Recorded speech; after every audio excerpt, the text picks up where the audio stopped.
শেখ হাসিনা ফেরার 13 দিনের মাথায় জিয়াউর রহমান মারা যায় এবং জিয়াউর রহমান মারা যাওয়ার পর এখন পর্যন্ত এই কথা কেউ বলেনি শেখ হাসিনা কেন বর্ডার দিয়ে ইন্ডিয়াতে যেতে চাইছিল। যেদিন জিয়াউর রহমান মারা গেছে সেই দিনই সে পালায়, বর্ডার যায় ধরা পড়লো কেন? বর্ডারে একটা বিএনপির একজন লোকও বলে না যে তিনি ব্রাহ্মণবাড়িয়া আখাউড়া দিয়ে সেদিন পালাতে চেয়েছিল কেন? জিয়াউর রহমান মারা গেছে, তার সাথে তার সম্পর্ক তার নাই, তাহলে সে ইন্ডিয়াতে পালাতে চাইলো কেন? আজকে বলতেছে টাকার কথা।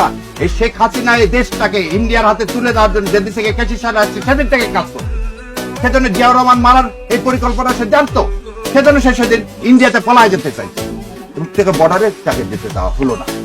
সে জিয়াউর রহমানের বিচার সেদিন করেনি, সে বাবার বিচারের কথা বলতেছে। মুস্তাক সাহেবের ক্যাবিনেটের যতগুলো লোক ছিল এসটি ইমাম সেদিন শপথ করাইছে, তা তো বিচার করা উচিত ছিল তার আগে। এসটি ইমাম কার শপথ পড়াইছে? মুস্তাক সাহেবের শপথ পড়াইছে। তো এসটি ইমাম হচ্ছে তার মন্ত্রী বানালেন।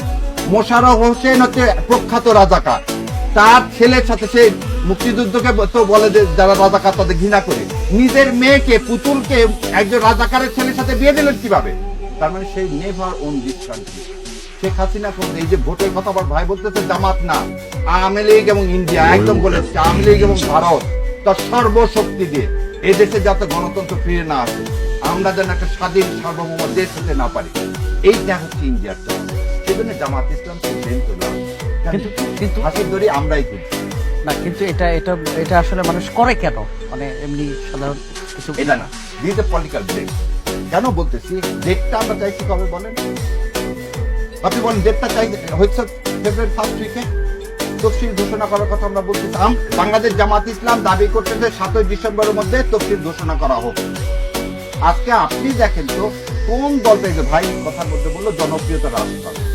বাংলাদেশ জামাত ইসলামের জনপ্রিয়তা আপ হোক আর না হোক, জামাত ইসলাম বিশ্বাস করে হচ্ছে আলী ইমরানের 26 নম্বর আয়াত, ক্ষমতা দেওয়ার মালিক আল্লাহ, ক্ষমতায় নিয়ে যাওয়ার মালিক আল্লাহ। সংখ্যা দিয়ে ক্ষমতা হয় না। তাহলে বদরের যুদ্ধে মুসলমানরা জয়লাভ করতে পারতো না। 313 জন 1500 সৈন্যর বিরুদ্ধে জয়লাভ করতে বদরে পারতো না। জামাত ইসলাম সংখ্যায় বিশ্বাস করে না। জামাত ইসলাম বিশ্বাস করে আল্লাহ যদি ভাবে জামাত ইসলাম উপযুক্ত, সেই পরিবেশ তৈরি করে জামাত ইসলামকে ক্ষমতায় নিয়ে যাবে।